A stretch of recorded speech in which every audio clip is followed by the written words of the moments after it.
جہنم میں جائیے گا، جہنم میں نہیں جانا ہے، کہاں جانا ہے؟ جنت میں جانا ہے۔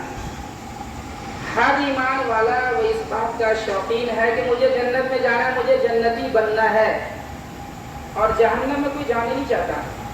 اور عجیب بات یہ ہے کہ کوئی مرنا بھی نہیں چاہتا ہے۔ اگر ملک الموت کسی سے اجازت لے کر کے پھر اس کی روح اگر قبض کرے تو معلوم چلے اس دنیا میں کوئی مرنے نہیں کرے گا، کوئی نہیں مرے گا، کیونکہ کوئی مرنا ہی نہیں چاہتا۔ اگر 100 سال ہماری زندگی ہو جائے، 200 سال اگر ہماری زندگی ہو جائے، اور 200 سال کے بعد ملک الموت سے اگر ہماری ملاقات ہو، چلیے نا 200 سال ہو گئے، پھر چلے نا اللہ کے یہاں، کہ نہیں بھائی ابھی اور کام باقی ہے، اور پراپرٹی بنانا ہے، زمین خریدنا ہے، اور کام ابھی باقی ہے۔ معلوم یہ ہوا کہ کوئی بھی انسان اس دنیا میں مرنا نہیں چاہتا ہے، لیکن نہ چاہنے کے باوجود ہر ایک کا وقت مقرر ہے۔ مرنے کا وقت ہر کسی کا مقرر ہے۔ اس دنیا میں کس کو کتنا سال رہنا ہے وقت مقرر ہے، اور یہ بات ہم نہیں کہہ رہے، قرآن کہتا ہے ہر کسی کا جانے کے ٹائم متعین ہے۔ پیارے آقا صلی اللہ علیہ وسلم نے فرمایا تحفۃ المؤمن الموت۔ یہ موت کیا ہے؟ موت کے فلسفے کو پیارے آقا صلی اللہ علیہ وسلم نے سمجھایا کہ مومن کا گفٹ، مومن کا تحفہ یہ موت ہے۔ جنت میں جانے کا بہترین راستہ موت ہے، رب سے ملاقات کا بہترین ذریعہ موت ہے۔ اگر کوئی آدمی مرے گا نہیں تو جنت میں کیسے جائے گا؟ اور دنیا میں جنت مل نہیں سکتی۔ آدمی جب مرے گا نہیں تو جنت میں کیسے جائے گا؟ تو معلوم یہ ہوگا کہ جنت میں جانے کا بہترین طریقہ اور بہترین راستہ موت ہے۔ موت ہی وہ مبارک راستہ ہے کہ آدمی موت کے ذریعے جنت میں بھی جائے گا، موت کے ذریعے سے وہ رب سے ملاقات کرے گا، اور موت کے ذریعے سے جنت میں ہر طرح کے آسان، آسائش، آرام، راحت کی وہ سکون اور اطمینان کی سانس لے گا۔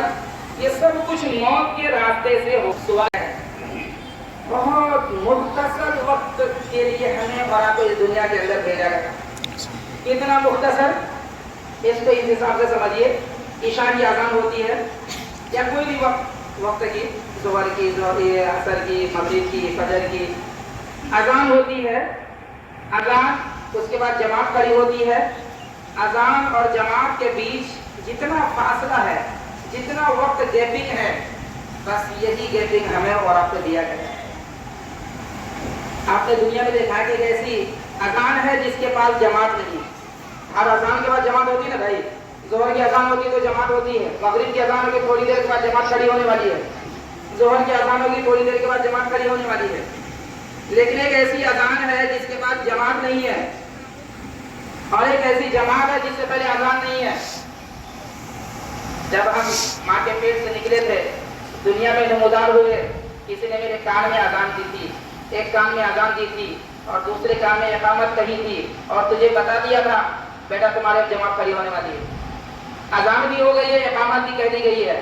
ایک کان میں اذان دینا، دوسرے کان میں اقامت کہنا سنت عمل ہے۔ اس کے بعد جماعت کھڑی ہونے والی، اس کو بتا دیا جاتا ہے۔ اذان بھی ہو گئی ہے۔ کیا آپ نے کبھی دیکھا کہ جنازے سے پہلے اذان ہوتی ہو؟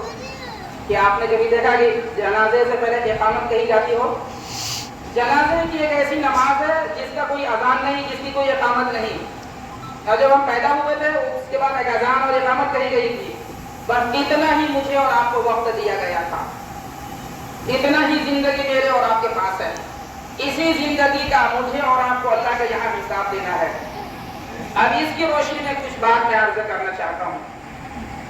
ہماری شریعت ایک ایسی پیاری شریعت ہے جس کو 1400 سال ہو گئے، قرآن کریم کو 1450 سال ہو گئے، لیکن اس قرآن میں آج تک کبھی زبر زیر ایک نقطے کا فرق نہیں آ سکا ہے۔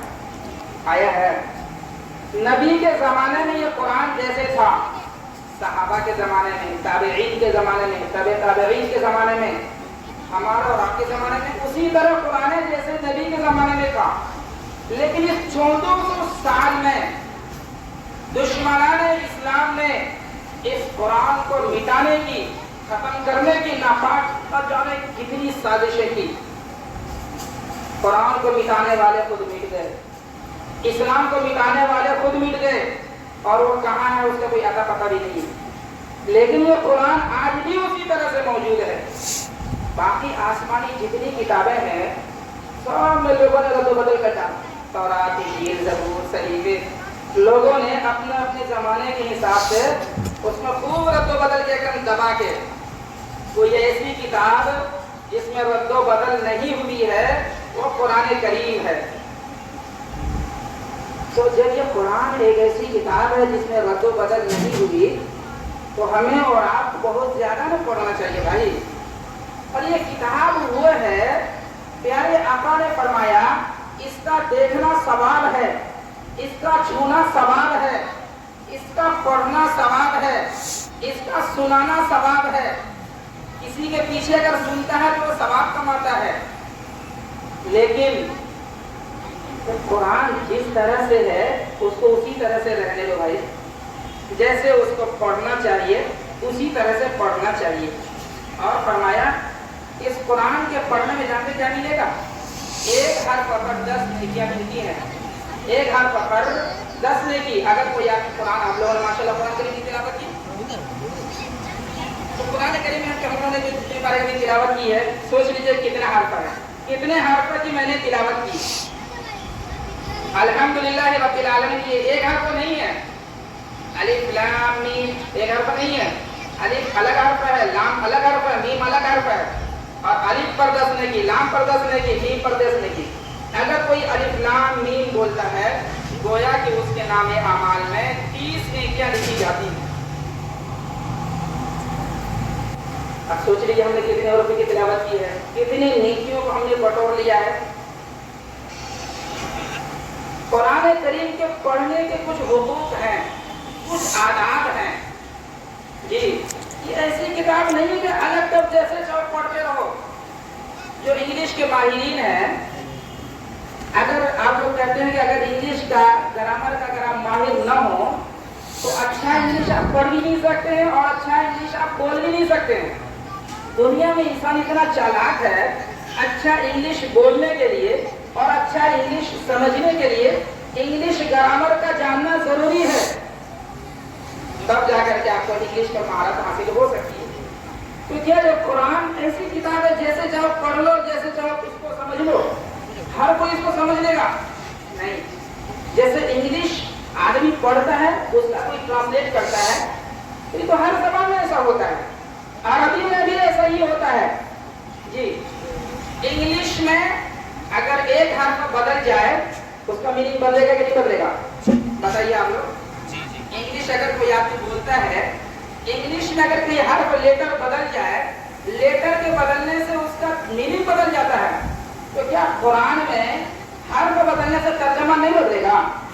تو قرآن میں بھی ایسا ہے، قرآن میں کہیں بڑی ہا ہے، کہیں چھوٹی ہا ہے، کہیں حمزہ ہے، کہیں عین ہے، قرآن تو حروف ہے۔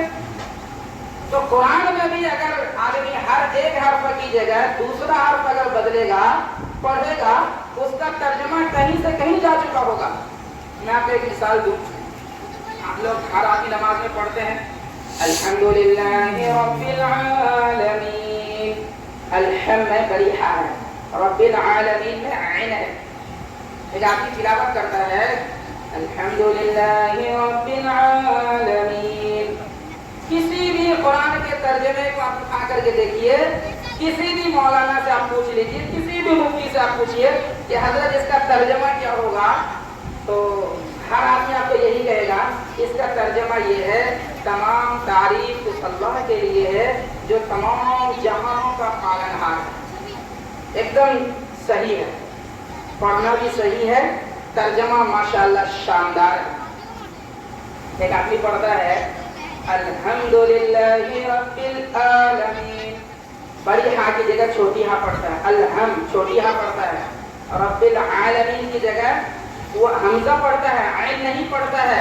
اب اس کا ترجمہ آپ ڈکشنری میں دیکھیے، تفسیر میں ترجمہ قرآن میں دیکھیے، مولانا سے معلوم کیجیے، اس کا ترجمہ ہوگا الحمدللہ رب العالمین، تمام پھٹے پرانے کپڑے اس اللہ کے لیے ہے جو تمام جہانوں کو تکلیف دے ہوگی. جیسے انگلش میں ایک حرف کے بدلنے سے ترجمہ بدل جائے گا، ایسے ہی قرآن میں حرف بدلنے کی جگہ سے اس کا ترجمہ بدل جائے گا. صراط الذین انعمت علیہم، انعمت تا زبرتا، ان لوگوں پر جیسا کہ ہم نے ان لوگوں پر انعام کیا. انعمت، آپ کو